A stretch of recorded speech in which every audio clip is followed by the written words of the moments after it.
Into how unforgiveness called me to have my first child.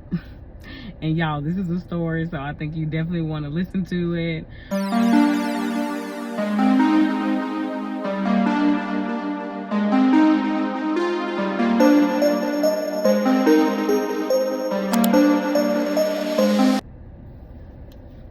Hi guys, welcome back to another video of how my rebellion started. So today we'll be getting into unforgiveness and how the root of unforgiveness grew in my life and what it caused me.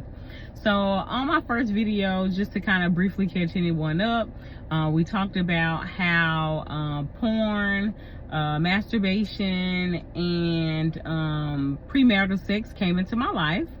So now we'll get into just the continuation of that, of course, and then getting into how unforgiveness called me to have my first child. And y'all, this is a story, so I think you definitely want to listen to it. But of course, I just want to tell you all to hit the subscribe button, comment if you like, and yeah, I'm just being obedient and sharing my testimony, and I'm doing it in a series where I'm going day by day just to pretty much catch anyone up on you know, how my life is with God now and where he actually took me from. So the stories that I'm sharing is where I came from to now where I am with God. So I know we left off where, you know, I was just more so being promiscuous in high school. And y'all, when I say I was promiscuous in high school, I was definitely super promiscuous in high school. You know, even when I look back on it now, like, I don't know, like, I was like, what was I thinking? Like, just not really realizing what I was doing to my body, and then not only really realizing what I was doing to my spirit as well, just opening up so many doors for just, you know, certain mindsets to, you know, creep in. And, you know, maybe I feeling like, you know, I needed to have sex with certain people that I was talking to because I dealt with rejection when I was a kid. I was made fun of for my weight in school, so that was a really big trauma for me. And, you know, even as an adult, I carry that now as an adult. So, you know, being weight confident has never really just been like a super thing for me. You know, where I'm always like, I'm confident in my weight. Like, I just haven't been confident in my weight. So I'm always trying to improve in that area. But, you know, there are different scars that I have that pretty much led to all the things and the promiscuity. And then one of the bigger reasons I do want to share with you all as well is, you know, like, my father, wasn't present pretty much. So as far as like having the love of a father and actually knowing, you know, the love of a father and having an active father, even though my mom and my dad wasn't together, like, we would see him every now and then. It was never a thing of, you know, like, really understanding how a father loves a child. So like, for me, I feel like when I was more so like starting to date and got introduced to sex more so, you know, I looked at my partners as, you know, like, that acceptance, you know, like, for a father, that same father-daughter love type. I was looking for that, you know, in a man. And of course that causes unhealthy attachments. So there would be many times where I would get into a relationship and then maybe not even work out, but because my self-esteem was low, I literally, you know, attached on to people more than I needed to. It was just like anybody that came into my space, even if they treated me bad, you know, I still would have a forgiving heart and forgive them. But, you know, at the end of the day, you know, it took extreme measures for that person to get out of my life or whatever. And, you know, that was just something that, you know, it just continued until it didn't. I would just say that. But I would like to share the story, and this is how I had my first child. So just giving y'all the setting and scenario. So when I came to Arkansas, we did have a church home or whatever, And that church home was cool. It was good. The youth was popping. Like, I made friends. Like, everything was cool or whatever. So at the time I was dating a boy, and it's so funny, even when I look back on it, how stupid I was. Like, literally, I was dating this boy, but we met on Facebook, and we would call each other, text all day. But it was a situation where really I never met him, and I'm just being honest. I think I dated this person, via text, phone call, for literally like a year. But of course, I was doing other things, because clearly me and this person never went on a date or whatever the case may be. And when I think about it, I think this was before people really realized and even made a show, Catfished. Like, I really felt like I was being catfished, and that pretty much, I don't know, like, I was catfished. That's all I can say, y'all. But just again, setting a scenario. So me and this person, we're dating or whatever, and we just having ups and downs or whatever, even though I never met this person, okay? So it was a girl that I was close to at my church or whatever, and we hung out a lot, even hung out on the weekends or whatever. And it became a point to where and this is about me like graduating high school time or whatever. So me and her had hung out or whatever, and I don't know, like, it just became a thing where her and him kind of like started exchanging messages, and like I knew that they were kind of like chit-chatting via Facebook, because you could see the comments and stuff like that. But what I didn't realize is that they actually started to have like a relationship as well. So it just so happened that one day while I was in church or whatever, and y'all know teenagers be on their phones in church or whatever, like, that's just a life, that's what it was. And we always had our phones, so we'll be, not really listening to the sermon and just on our phones or whatever. And it just so happened that I ended up getting her phone one day, and I saw him texting her. So then, because you'll be like, hey, let me see something on your phone or whatever. And then I'm like scrolling, and I'm like, are you serious? So I get like upset, because I didn't date this dude for like a year or whatever. And I was like super pissed, because I'm like, how could you talk to somebody that I was talking to? Me and you was cool, we was hanging out, and I'm telling you about him and blah blah blah and all this. So this is where my unforgiveness started to breed. So like, I really was upset about it or whatever, and she kind of tried to explain herself. And just being in the church setting, and then us having a youth director, so even the youth director had found out about it, and she was very helpful in trying to mend the relationship back. So long story short, the relationship mended back together or whatever. So now fast forward to the summer, I just graduated high school or whatever, and like we would just go hang out, do whatever, blah blah blah. So I'm trying to even think. Yeah, so the dude that she was talking to, now mind y'all, she was younger than me. She was like, literally, I was in the 12th and had just graduated, so I think she may have been maybe in 10th grade or something like that. So maybe a year or 2 years behind me. I think 2 years behind me or whatever. So she started hanging out with this dude or whatever, and I remember it was a day where she was just like, well, we can come pick you up and such and da da da whatever. And I'm like, okay. So we picked up, I was hanging with them or whatever, hanging with the dude or whatever. And now mind y'all, this dude is in college, so it's a lot of things that we do as teens that we should not be doing, even when it comes to ages. So it wasn't making sense. But long story short, she was hanging with the dude, and it became a situation where somehow I ended up getting his number. I don't know how.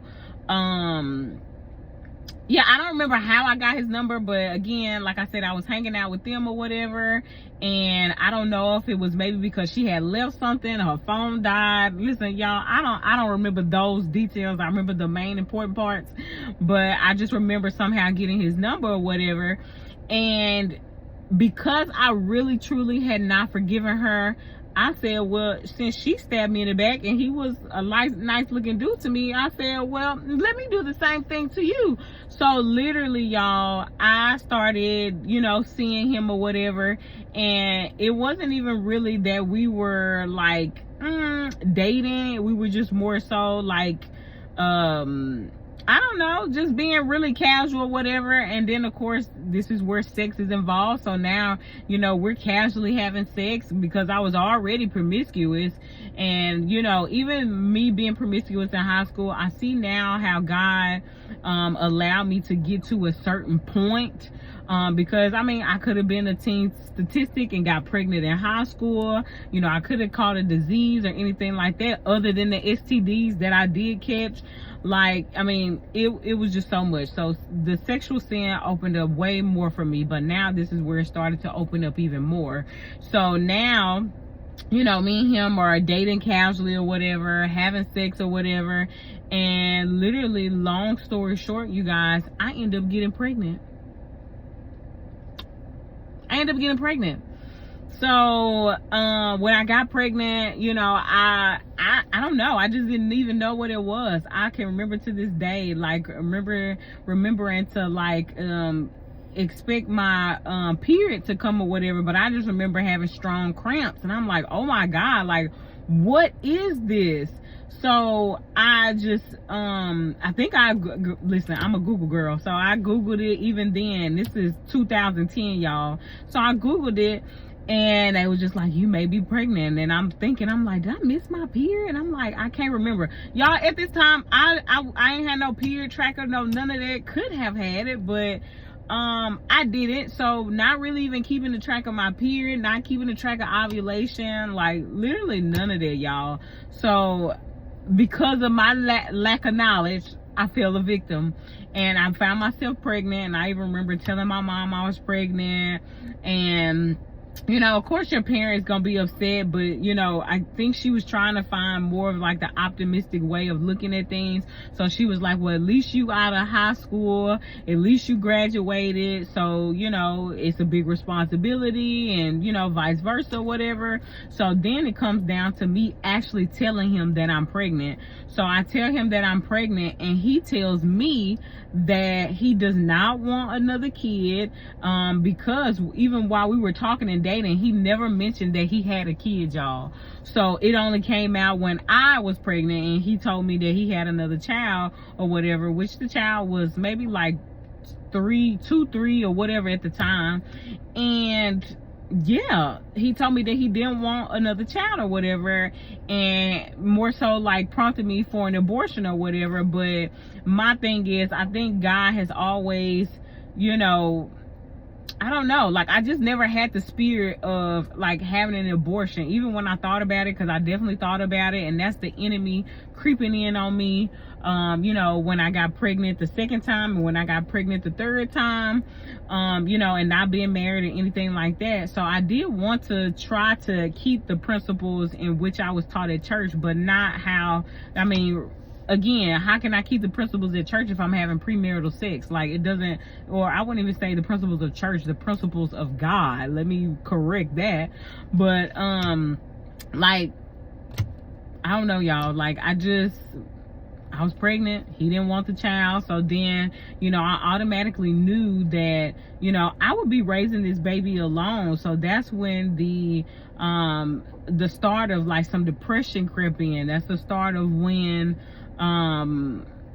just of course neglect, like just feeling neglected, and yes, my family was very supportive. My first baby shower was like literally everything. So, like I was scared, in a sense, but it wasn't like I couldn't do it, not encouraging that, but I just knew that I could handle it. That's something that God gave to me, and it was my responsibility to be a good parent. But y'all, literally unforgiveness caused me to have a child, and that was because I already had all these other sins in my life. So unforgiveness literally allowed for, with a combination of promiscuity and all that, it was a combination of that literally landed me with my first child. So I definitely just wanted to come and like share that with y'all. Like unforgiveness is dangerous. When somebody does something wrong towards you or backstabs you or anything like that, we really have to have the spirit of Christ in order to be able to forgive that person. And even from my bigger revelation of these things, like God didn't really reveal this to me of unforgiveness until like 2 years ago, where he was just like, I want to show you the roots of unforgiveness, and the reason why you had your first child is because you was unforgiven. Now you already had those other doors open, which I could have got pregnant by anybody, like honestly, but I didn't. I got pregnant by a situation of adding the unforgiveness to it. So you could even imagine, like, me and her had got back cool, we had gotten back cool or whatever. She never knew about it or whatever, that me and him was hooking up. So it was very awkward. And then now me feeling shame and guilt because I'm like pregnant by somebody that she knew and that she slept with too. And it was a crazy time. And then for me to be 18 and to have like all that weight and all that pressure on me, like it was crazy. And even with me naming my child and just like naming my child and giving my child a last name, I'm sorry y'all, my phone had overheated, so the video had cut off. But I just want to say that it was just a horrible situation. So my spirit was really bogged down with just the unforgiveness. Now I'm carrying shame. Now I'm carrying the pressure of being an unwed mother, and it was just a lot, you guys. But I just want to again, forgive. You never know what situations unforgiveness can get you in. So I feel like sometimes you can look at things and be like, dang, like that didn't even have to go like that. But again, I know that my life is a living testament for the glory of Christ. So how any and everything happened in my life, it happened for a reason, and it happened so that way I can come to you all and to share with you all what happens when you do the wrong things. You know what I'm saying? So I just wanted to come and share that. I'm pretty sure that was juicy enough, y'all, for today. So I'll be back tomorrow, of course, with just more. And when I say I got more, baby. We just at the beginning, okay? We just at the beginning, y'all. I'm trying to tell you, I'm trying to told you. We at the beginning, y'all. At the beginning. So come back. I'll see y'all tomorrow. I love y'all with the love of Christ, and have a great day.